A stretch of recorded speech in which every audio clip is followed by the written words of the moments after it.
Very good. Thank you for that. We're now recording. I'm not doing the intro again. Okay, can you see my screen okay?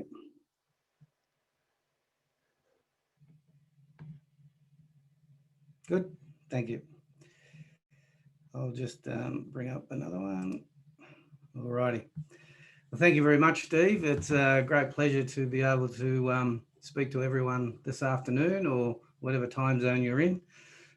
Michael is in very early morning in the US, and I thank him for joining as well. That's just a little bit about me there. I'm a fellow of the Institute of Company Directors. I have been a member since the early 90s, and I was promoted to a fellow in 2007. Currently an ambassador for the New South Wales Cybersecurity Innovation Node. I'm currently a local government councillor and have been for 17 years. So I think I've done every chairmanship in local government, and I've been the deputy mayor a few times. Haven't done the mayor's role. That's another step up, and that's pretty full time. So maybe one day when I get a little younger. I've been in the industry for some 40 years, starting out in the telco industry and IT, and then moved across into, it wasn't called cybersecurity in the early days, it was just a security industry, but we all know it now as the cybersecurity industry. I've spent some 30 years sitting in boardrooms, and so I have a pretty good understanding of what directors are faced up against with all sorts of regulatory regime and governance. So I suppose with my background in cybersecurity, when I do presentations to boardrooms, I have a really good knowledge of what their responsibilities are and their exposures are and their risk. So I can talk about those things right across the board. I've been a CEO for the past 22 years, leading a technology company in Australia, Singapore and New Zealand, which primarily focused on all aspects of technology, but focused on cybersecurity. I'm certified with OSACA as a CPSE, a short course lecturer at UTS for cybersecurity for company directors. I've been the chairman of the largest non-for-profit disability services organisation in Australia since 2007. I've been a director of this organisation since 1997, a professional member of Information Systems Audit and Control, and a member of the Australian Information Security Association, and a founding director of Urigar. Steve mentioned our involvement with Warren Mundine in working with Warren in this Indigenous cybersecurity company to mentor and train and encourage Indigenous people to get involved in technology and specifically cybersecurity. That's my LinkedIn details if you need them. Steve's going to keep me honest with the time because I've got a habit of talking really long time. So Steve, just yell out when I'm talking too long. The Cybersecurity for Company Directors, or CSCD, is primarily about, I suppose, giving company directors exposure to the cybersecurity industry and what it means to them as directors. So what we're saying to boards of directors now is that cybersecurity is a business decision, not a technology decision. It has traditionally been, and still is, directors and boards are primarily there for governance purposes and strategic and policy purposes. And from a governance perspective, there's a fine line between moving across into operational roles and or governing the business as a board of directors. Over the last few years, there's been a few changes because of inquiries into the Royal Banking Commission, and now we're seeing also, I suppose, with the cyber threat, that company directors and their executive staff now have to not move across into operational, but they have to have a more closer relationship with the operational functions of the organisation and have a really good mechanism for reporting back up to the board so that they have a really good understanding of what's happening in the business on a day-to-day basis, specifically around cybersecurity. And I'll talk about that a little bit more in a moment. So good cybersecurity protects the ability to function and ensures organisations can exploit the opportunity of that the technology brings, right? So the whole reason that organisations invest in technology is to provide better outcomes for their customers, to streamline their business, to take advantage of that technology to stay ahead of the game. But cybersecurity is now a central part of the health and the resilience of the organisations to protect the data and information within the organisation. So it's now a direct responsibility to the board. So, and the reason it's become a direct responsibility to the board is because of the regulatory requirements now and governance requirements now. And I'll specifically focus on the Australian government more so than other countries around the world, but I do mention those, okay? Because some directors or some companies in Australia do business across all of those borders, and they have to, and they are liable and subject to those regulatory regimes as a company and as a board. So board members don't need to be technical experts, but they need to know enough about cybersecurity to be able to have a strategic conversation with their experts and understand the right questions to ask. So generally when we do this discussion with boards, or we do sessions with UTS University, this is quite a lengthy subject matter, cybersecurity for company directors. Tonight you'll see the full topics that are covered in that particular discussion that directors need to know, because we don't only, I suppose, expose them to their liabilities and responsibilities under the new regulatory requirements, but we also give them the tools and the knowledge to be able to implement in their organisations to create strategies to not only protect themselves as directors, but to protect the organisation and the information that they hold. Okay, as I said earlier, this is the objective of educating company directors around this particular area, because board members are highly skilled individuals. They generally have skills, financial, legal, or with a background in the particular industry that they're sitting on a board for. The fiduciary obligations of board members and governance has always been around fiscal responsibilities. And certainly there are other responsibilities like environmental responsibilities for the type of business that the company may do, OH&S issues, which come under HR. But now we're seeing, or now it is a fact that cybersecurity and the protection of the privacy of data, of information, of their staff, of their business, and specifically of their customers or their partner companies that they work with, is now part of that government and regulatory area that they need to report on, and that boards are responsible for as well. Steve, if any questions pop up, mate, I'll let you jump in and stop me if there's any questions that relate to any of this stuff. I've just I sent a chat message to everyone, just letting them know if there's any questions as we go along. Put them in the chat. Or thank you very much. I appreciate it. So the actual CSCD gives the board an appreciation of the following: the regulatory and governance obligations that they are now required to work within, and the impact and risk and implications to them personally as directors. So as a director, when you put your hand up to sit on a company board, the first thing you need to understand is what your risk is personally. You need to do your due diligence on that company, because once you take that role as a director, you are then, you take on the liabilities of that organisation, be they prior to you sitting in that seat.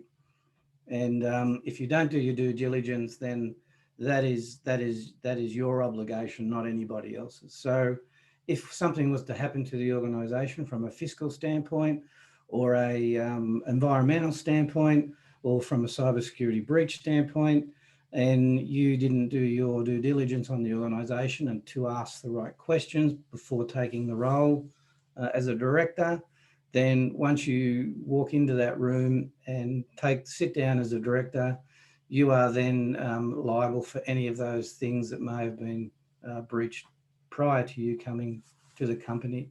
So you can't, there's many case studies where directors have been subject to liabilities because of certain fiscal or environmental or now cyber.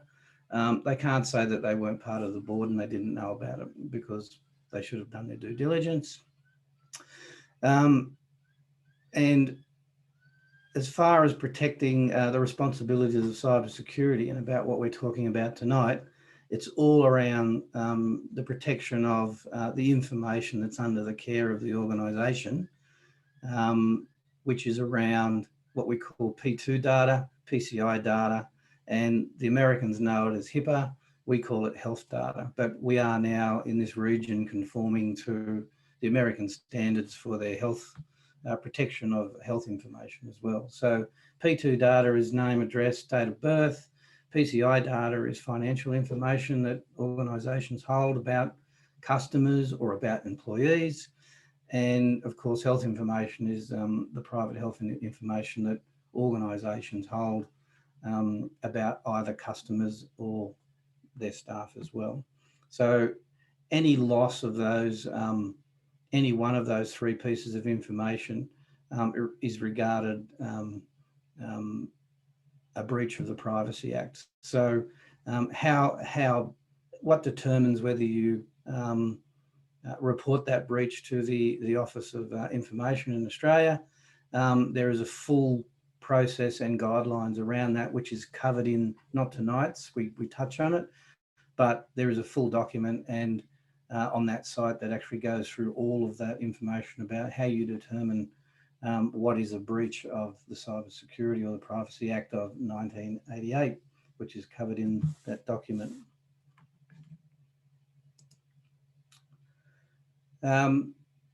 Again, we also touch on the different regulatory regulations that each company is subject to. It depends on the countries they operate in, and it also depends on the industries that they operate in within as well. Each sovereign country has their own privacy regulations for breaches of data, and each industry can also have regulatory requirements that boards are subject to as well, that cover the type of business that they do as well. But what we're trying to do when we're speaking to boards is to give them a real taste of the cyber threat that is before them. As you can see on the little cartoon on the side there, it says, this is quite common from a chairman. So who on the board understands the cybersecurity threat? And probably 90% of boards, it might be less now, but there wouldn't be too many members who sit on a board that are au fait with what the real cybersecurity threat is to their organisation. And what we say, there's two parts when we talk about this. There is the real cybersecurity threat which exists in the cyber world. But the other cybersecurity threat is inside the business itself. What procedures, policies, strategies, mechanisms do they have in place to protect themselves and their data and their organisation from the cyber threat?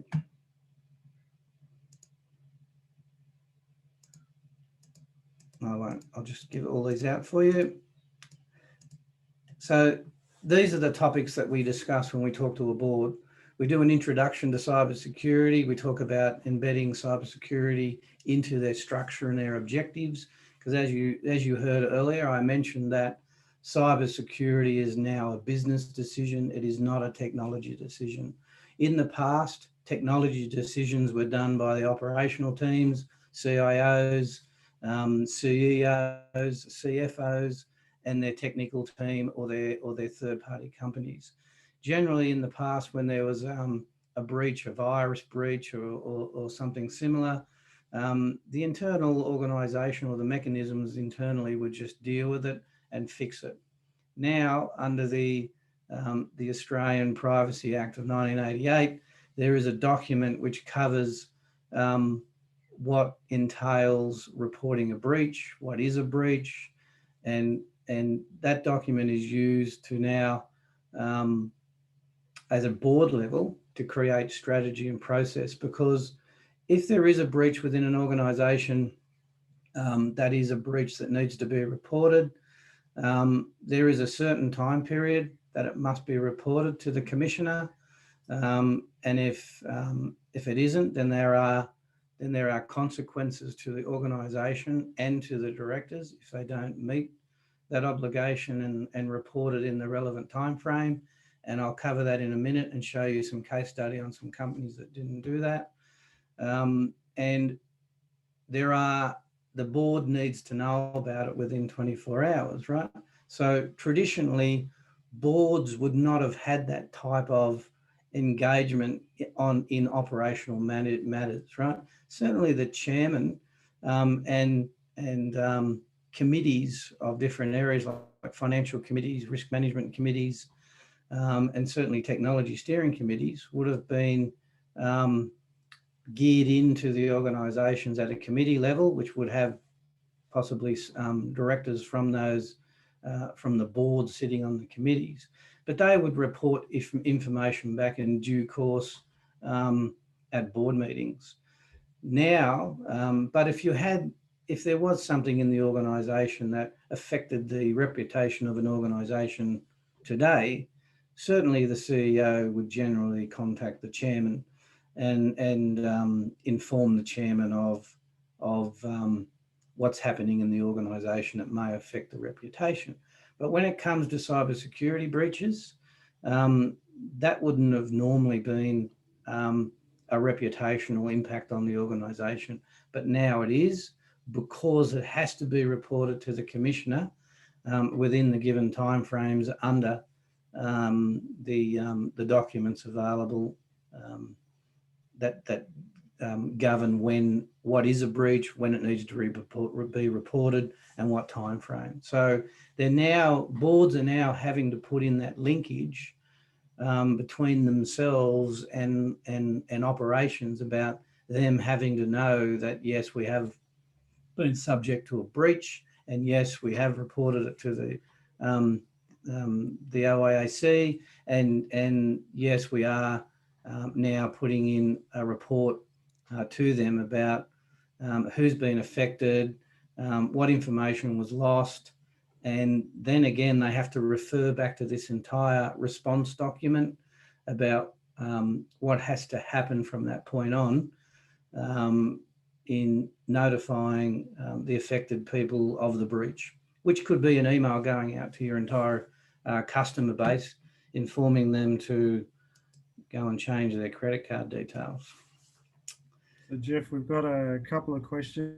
Sure. We're just coming up towards the halfway mark, so it's probably a good chance to take a break and just answer a couple that will come through. So the first one is around responsibilities for cyber. So the question is, wouldn't the person on the board responsible for cyber issues be the CTO? And I think you've sort of said with that one around the actual board responsibility as much as it being a board decision or responsibility. So generally a CTO would not sit on a board. They may be, because a CTO is an operational person. So you've got non-executive directors and executive directors, okay, in organizations. Some boards don't have any executive directors, right? So an executive director is an operational person who does sit on the board and gets a vote. A non-executive director is one who is neutral from operations, who is primarily a director of the board only. So generally, a CTO is part of the executive staff. So certainly, and the executive staff generally report through to the CEO, and certainly the CEO would report, does report on to the board, but does not sit as a member as the board. Can be an executive CEO, depends on their structure. But again, so it depends on the role of the CEO in relation to the board, whether they're an executive or non-executive director. But certainly someone like a CTO may come and report to a committee of the board, like a technology board, depending on the size of the organisation. So they may even be invited to a board meeting to discuss technical technology information for current state in an organisation or future state in an organisation. So even like a CISO may not even sit on the board. They will be invited to discuss matters. And this is what we talk about with directors who are not executive in an organisation. So they are then like removed again from operational matters, right? So in these exercises, when we're educating board members about cybersecurity, we're equipping them with the knowledge of the threat, the knowledge of their obligations under the relevant regulatory requirements that they are subject to as an organisation, and we are equipping them with information about what should they be asking their CEO, their CIO, their CFO, or their CISO about their current state with regard to cybersecurity, right? So, Okay, so we give all them questions to them. So the next one we've got, just trying to move it along. So how are Australian companies proactively addressing and or training their upstream and downstream third-party providers and contractors as it relates to cyber risk and exposures? I think that's actually a really good question, because contractors and third parties working in organisations, and one in particular that I won't mention, but I think was affected by something along those lines when it came to how the security breach occurred. How do companies address or train their upstream, downstream third-party providers and contractors? Yeah, so good question, right? Because even though the organisation that is subject, so for example, ABC company has been breached. It is their data, but they might say, okay, we've outsourced all of that operation of that particular hosting our information, or managed services, or managed cybersecurity services. Now that doesn't get them out of that. They are still the owners of the information, whilst the third party is also subject to the breach as well. But the organisation who owns the data is responsible for the data, so they have to report the breach. If the breach is deemed to be by the commissioner enforceable for fines or actions against company directors, then they can still be subject to that. Even though they outsourced it all, they are still responsible and are still subject to the regulatory requirements and the governance. Now, what they need to do is that they need to have strategies and policies in place that cover things like the 27001 policies, for example, that go into how do you manage third-party organisations, logistical companies, IT companies. So you've got to put mechanisms in place before you partner with another company to do elements for your organisation that you have to have, by the way. They could be logistical, external to your organisation, that ship your information. but they have to meet your cybersecurity requirements under your strategies and policies that you have in place. If they don't meet those strategies and policies or those requirements, then you may need to look for other third-party providers who do meet those requirements. Because, as I say, if they lose your information and you are subject to a breach because of their actions, because they haven't met the requirements in their own organisation, you can still be tied up, caught up in all of the mess, basically. I hope that answers that. So we've got one more.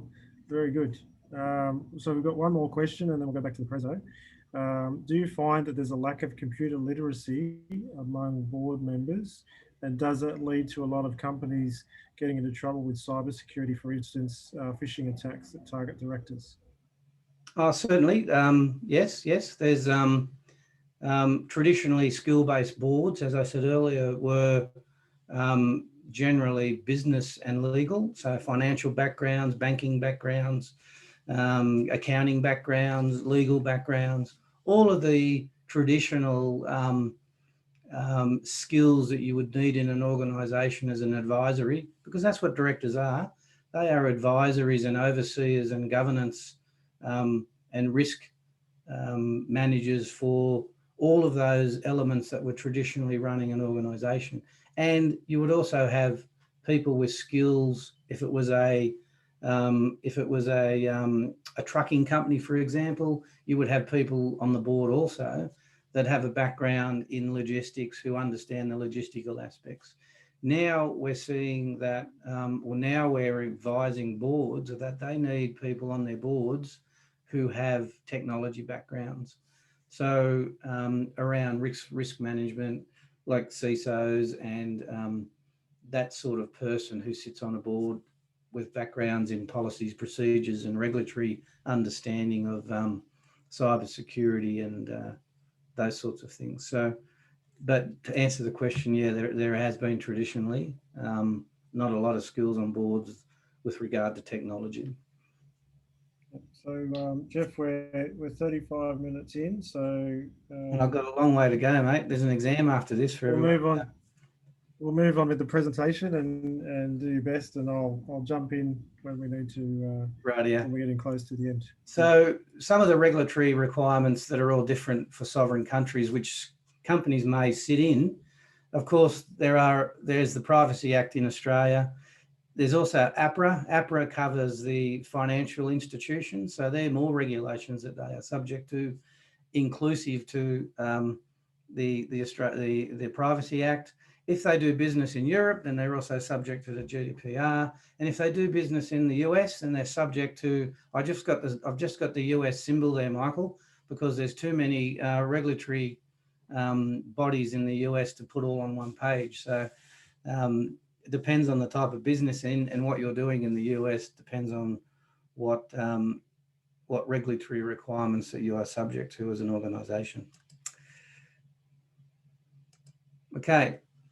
So now we're going to give them an understanding of the threat. We talk about all of the requirements, and then, as you've seen earlier, there's a whole a criteria that we go to before we actually get to this bit. But I'm just talking about this tonight because Steve won't let me do the full 5 hours. Okay. So when we're giving a directors an understanding of the real threat, the question that the person asked earlier about probably a literacy issue or an understanding of technology is there really a cyber threat? Is there really people who sit in dark rooms and try and attack businesses and why would they do it? What's in it for them? We don't understand this, right? So what we do say is that it's as simple as this, right? Any criminal will use the least path they can to extort money or information out of anybody. Is there people who can attack organisations sitting on machine to machine and doing it that way? They certainly can. But generally, they'll take the easy path. And the easy path is that 97% of successful cyber attacks target humans, not machines, because humans sitting at the keyboard are more susceptible to giving up information than machines are, because organisations spend millions on protecting their infrastructure, their perimeters, their internal infrastructures, their websites, their mail servers.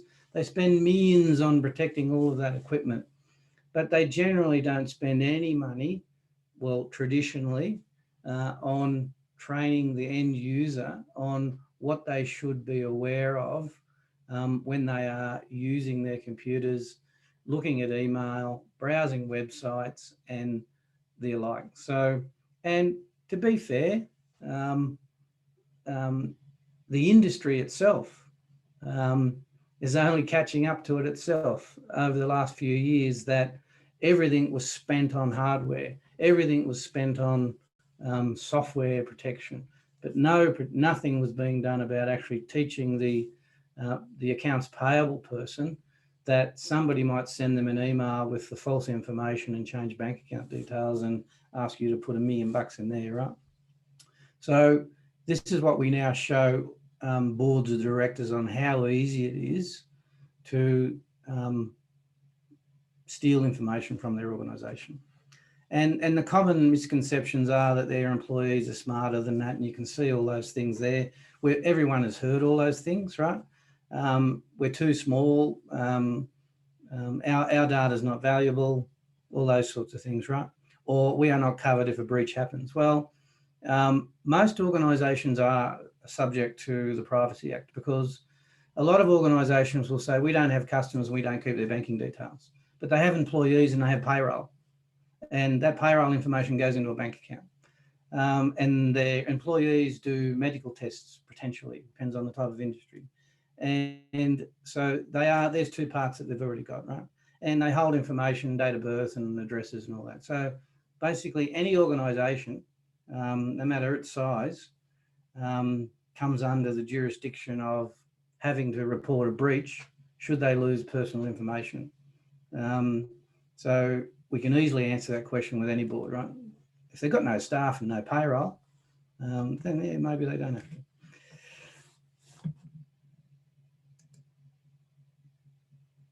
So just a little bit more information that probably most people are aware of, but we tell the boards this: cybercrime is the leading cause of data breaches for Australian businesses. According to the latest statistics, this is a couple of months old, the Australian Information Commissioner, 64% of all notifiable breaches were the result of malicious criminal attack, 33% of human error, 3% of faults. So if your business holds client staff data, it is important to be aware of your obligations to protect the privacy of that data at all times. This is a really important sentence. This includes ensuring adequate cybersecurity measures are in place.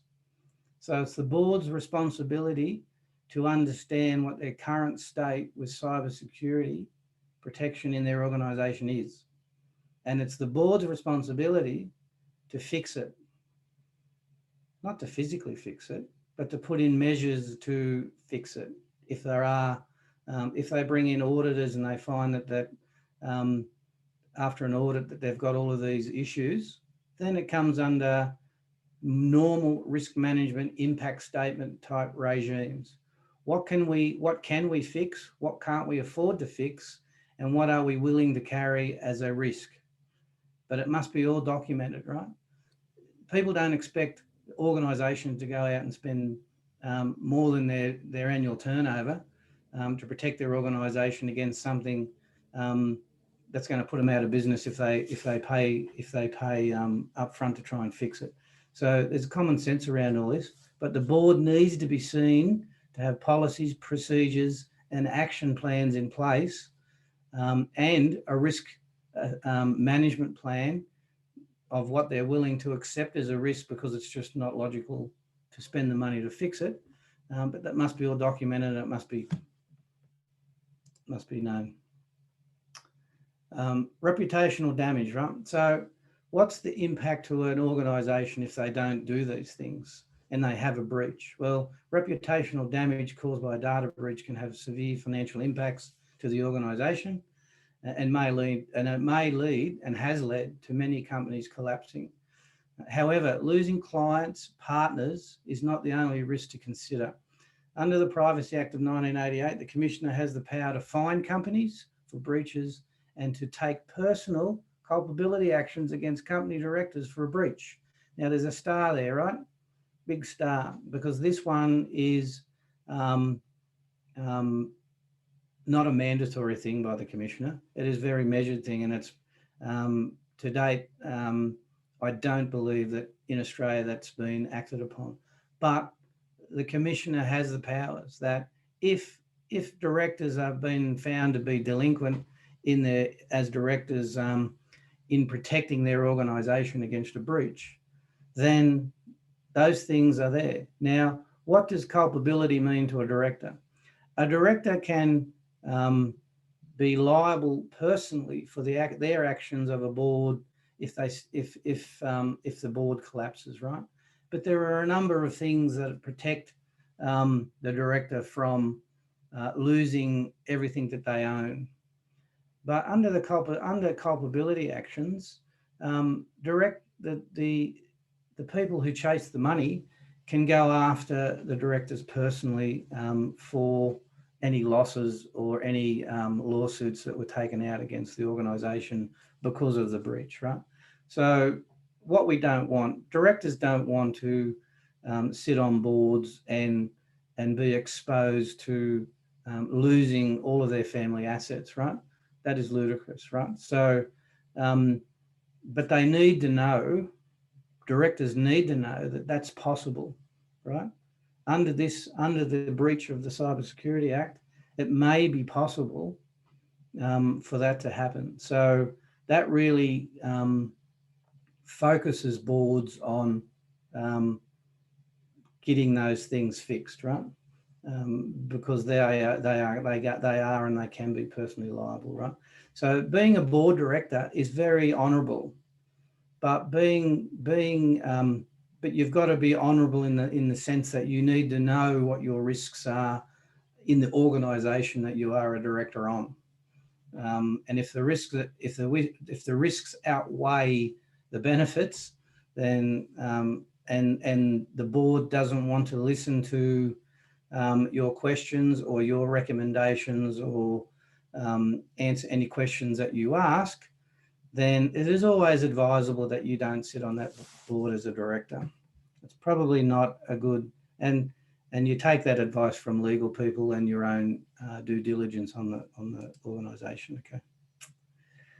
We've got a question. Yep. Just keeping you to time, so we're at about 15 minutes to go, and we've just got a question that came through. So the question is, what's being taken to educate board members who tend to be focused on industry compliance? That regulation is not cybersecurity and not enough to mitigate threats of the future. So could you hit me with that again, Steve? So you broke up a little bit there, so I can have a Sorry. So yep. Yeah. So what steps are being taken to educate board members who tend to be focused on industry compliance? That's the question. And then there's a statement afterwards that regulation is not cybersecurity and not enough to mitigate the threats of the future.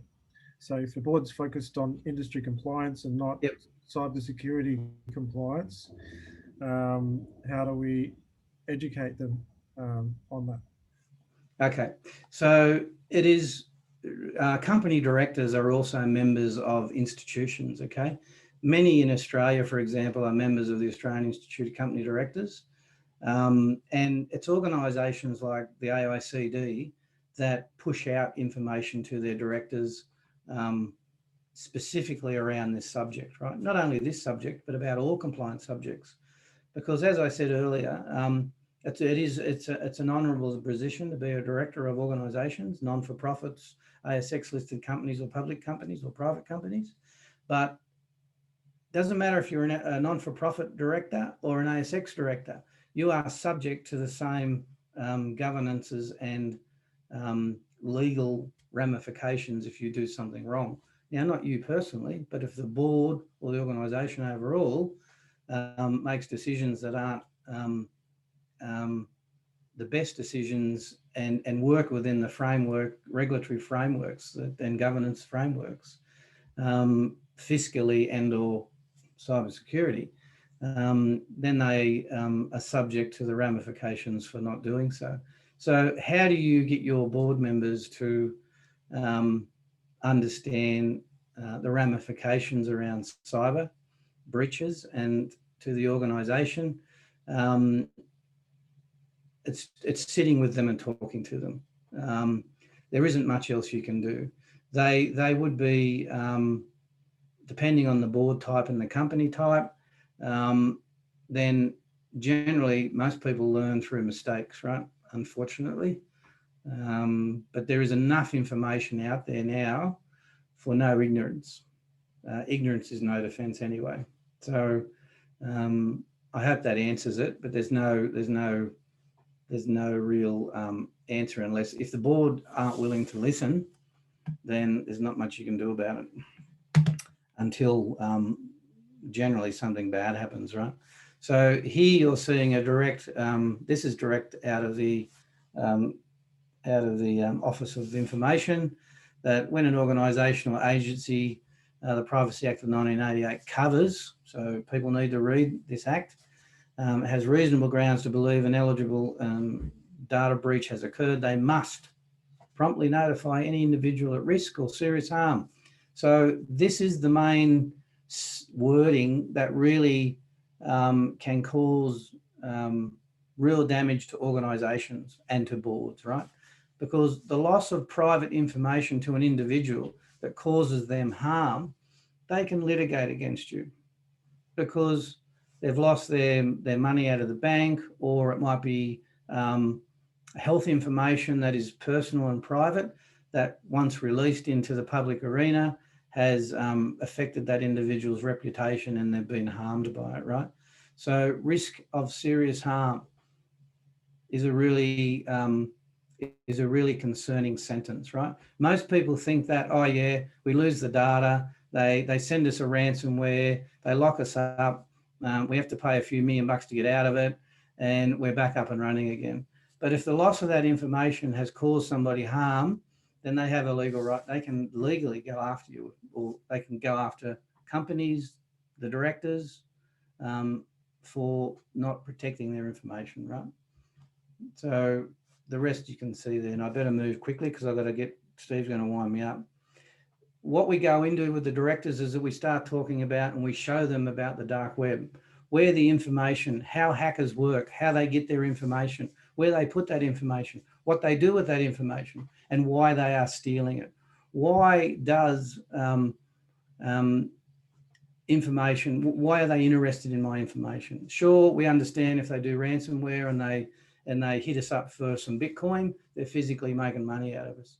But if they're hiding in our network and they're just hiding in there and they're in there for months and weeks and years, what are they doing? What are they taking? Why is it valuable to them? And why are they putting it on the dark web? So we go through all of that information and we actually show them in real time. This is a site that we show them to show them, it's a bit out of date, it's April, but this site shows boards about, you know, this is a real depiction of companies that are breaching, have breached, have been breached, have to report it, what's happened to them. And it goes on and on and on and on. This is just 20. If I let it go into 2019, it goes on and on and on. And they are big companies, small companies, major companies. And those companies have had to report those breaches, okay? Here's a subject case on one. It's public information. I can talk about it. It's well known.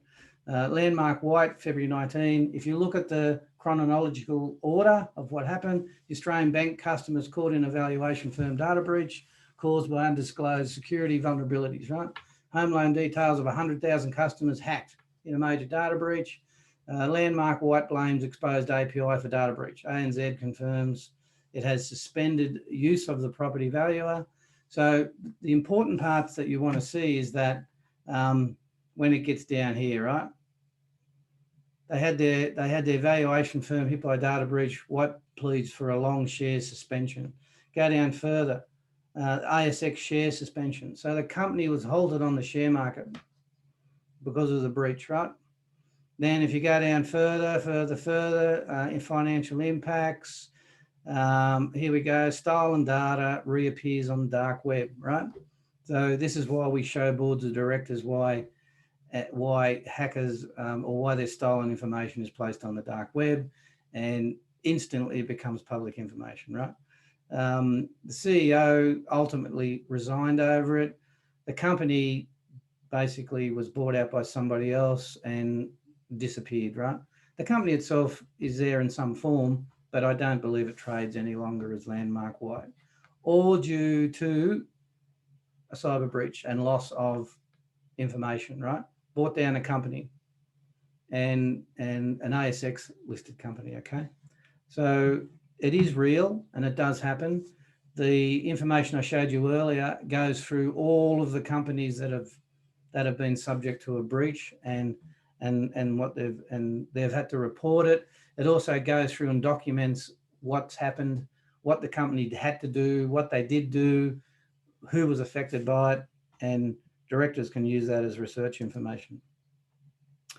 We then go in and we show them some tools. We show them tools about what organisations like ourselves, like cybersecurity companies, use to look at information that is on the dark web, basically. Because as anybody who's probably on this call who is in the industry, information that once it's stolen and appears on the dark web becomes public information. So it's no longer private. So any hacker, any person in the cybersecurity world can go on the dark web and look at that information, right?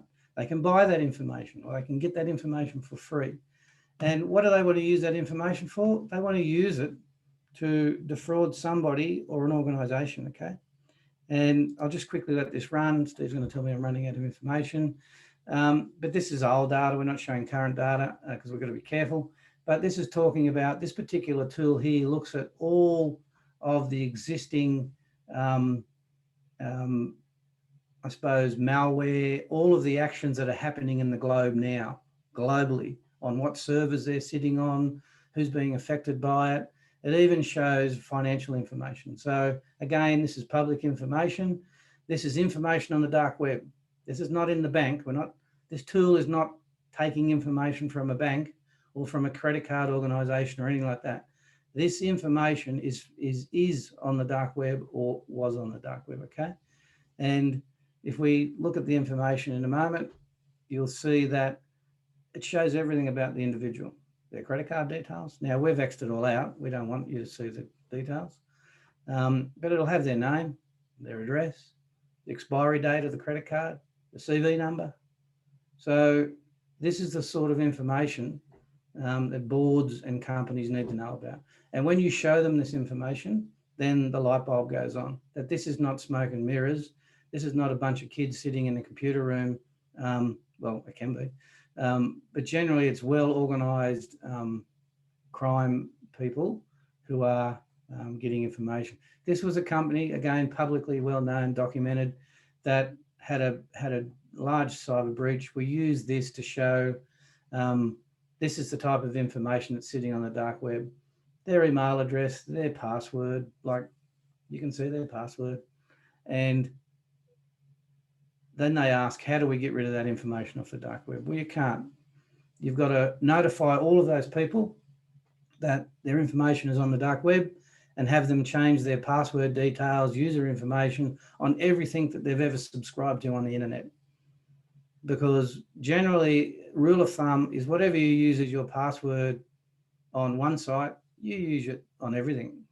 And that's what hackers rely on. Hackers rely on human frailty and weaknesses. So we're still going through it here just to show, and again, this is a recorded video of a session we've done earlier, and we're showing these types of tools to the board directors.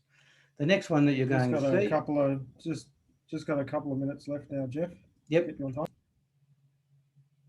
So this one here is a tool we use to show boards how easy it is to harvest credentials, for example, using email, right? In this demonstration, I have the permission from the organisation to use this demonstration. Here, I am sending an email to myself from another individual, right? So how you're saying, so how can you do that? How can you send an email using somebody else's email address to, and I'm sending it to myself, I'm not sending it to a third party, but hackers would send it to third parties to act as that individual, because they want that the people that they're sending it to, who probably know you, to be comfortable that, hey, this is, and in this case, it's Trevor. Oh, we know Trevor. Oh, and Trevor wants us to do these things. So we know him, and we'll look at his email, and it looks like his email. So this is a tool that we use to demonstrate phishing exercises and how easy it is to do it, okay? I'll just run it. Steve's going to rouse on me for going over time. So we're seeing that the message has been sent out. This is in the hacking tool, sent out successfully. So it's actually been delivered, right? Hasn't been blocked. It hasn't failed. It's been delivered. It's been sent to Trevor Churchley, and me, I go, yep, that's his email. I'm checking it. Yeah, that's his real email address. And Trev wants me to join his new Facebook page, right? So this is an email that's come from Trevor asking me to join a Facebook page. Looks all legit. It's his email address. It's not some weird extension. That is his organization. I read it. Yep. It has some other notifications on it. And then I click on, oh, here we go. Yeah, I'll click on that, right? And it comes up with Facebook.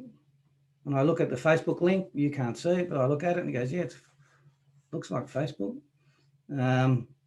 So I check a few other things in the web page. Yeah, looks legit. So I type in my user details, not my real ones. You'll see that I've got some old demos in there. I don't know who put that in there. I generally, before COVID, when I wouldn't generally get somebody out of the crowd to type in their username and password, not their real one.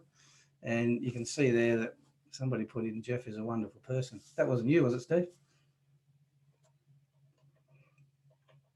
It might have been. I don't know. Now I can't spell type that.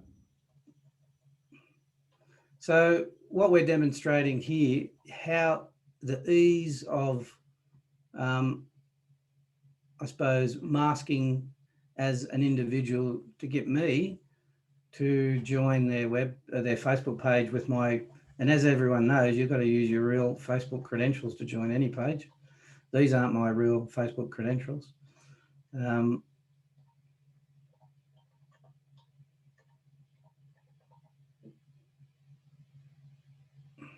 I didn't realise it was slow typing.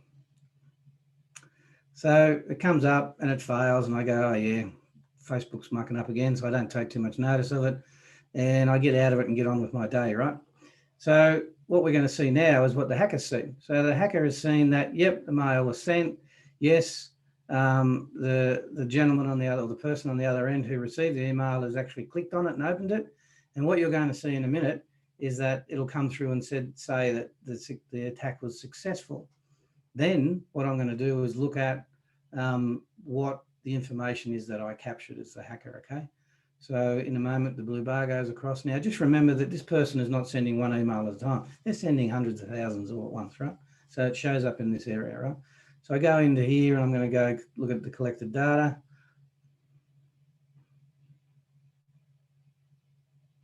Collect the data. And what I want to see is what this person's username and password is for Facebook. And I hope you can see that, but there's what I said. Jeff is a Bunny supporter. And at the time I did this, I put in today is Wednesday, 26th of August, right? So in plain text, it's captured my details. So straight away, the person who's got this tool can go off on their jolly way and be me in Facebook if they want to, right? So that's just a quick précis of what we do with directors, not only highlighting their obligations under the Act and the relevant regulatory requirements that they are subject to for the organisations that they are in, but we also demonstrate to them about how real the cybersecurity threat is and how easy it is to harvest somebody's credentials. Generally, I do it with the chairman of the board because they're the one with all the power and all the money in the organisation. Not really, but sounds good. That's it. Any questions? Steve's probably got them all. I can't believe you're only 2 minutes over time. That's great. Yeah, let me just share my screen. I've just got a couple of things to share with you. And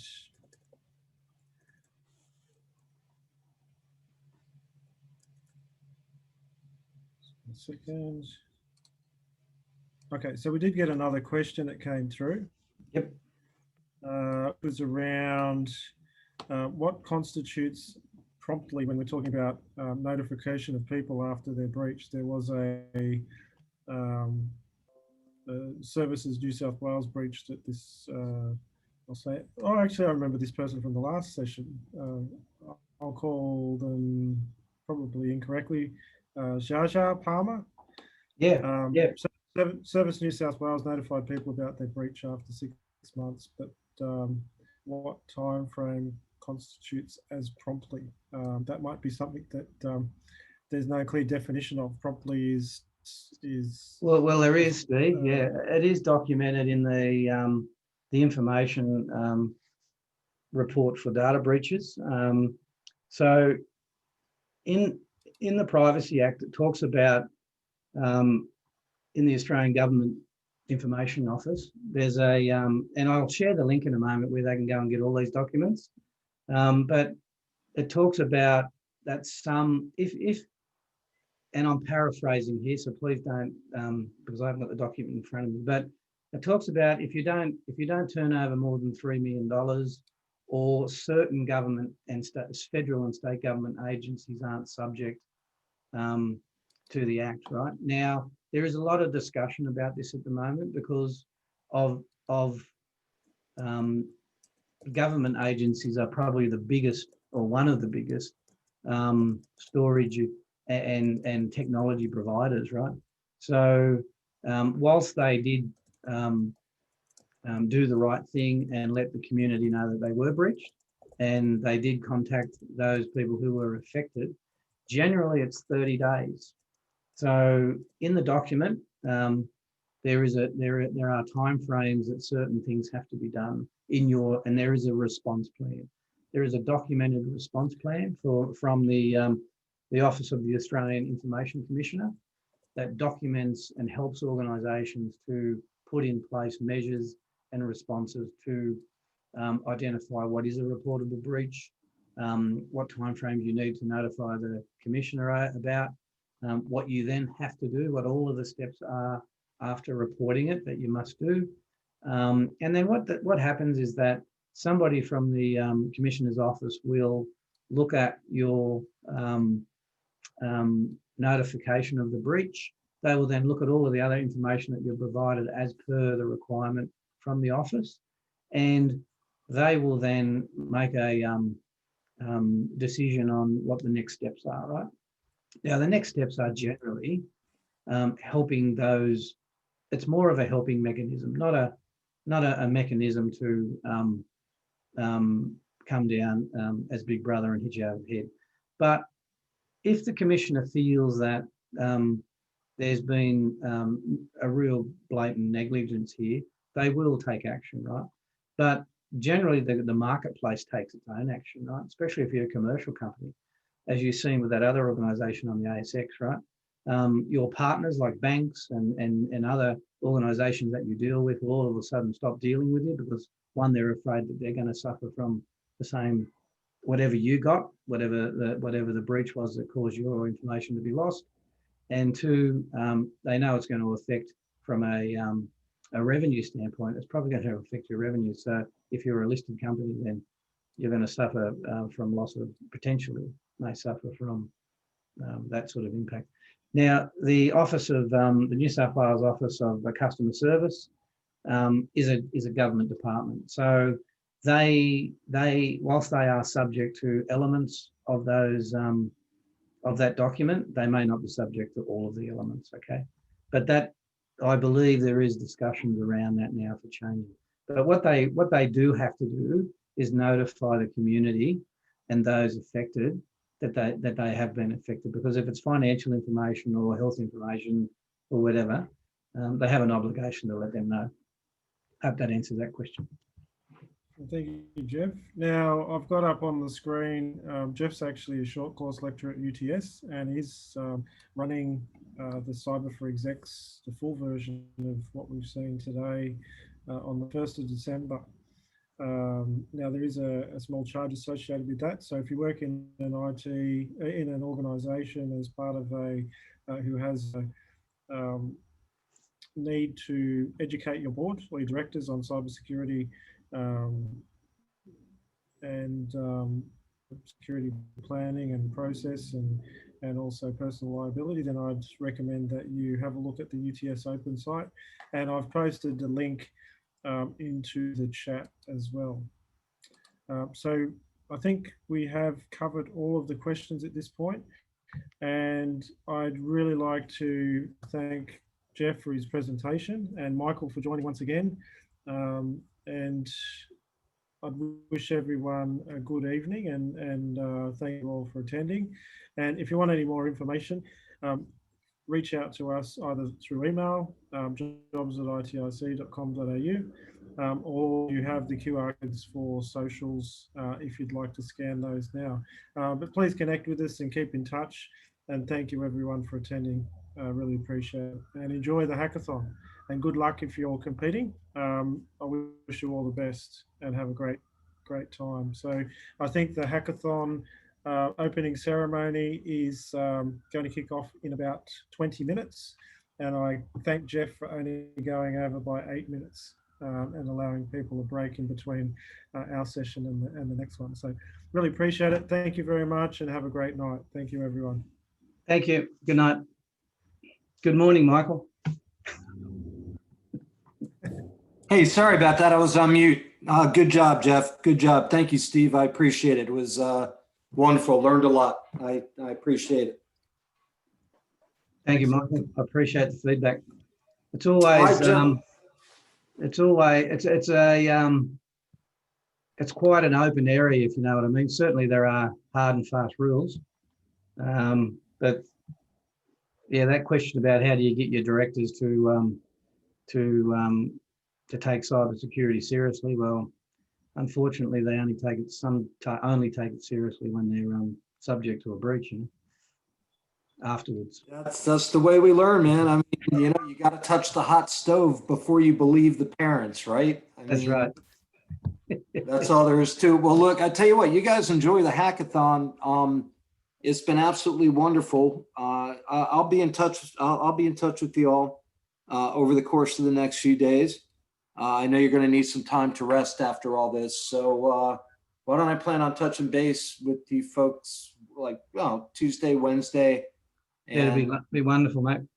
We don't rest. You can call us anytime, mate. All right. Well, look, enjoy the hackathon. Thanks again, and you guys have a blessed night. And I will catch you down the road in a few days. Okay, mate. You have a good day or good night. Bye. Bye. Get on some sleep. Bye. Yeah.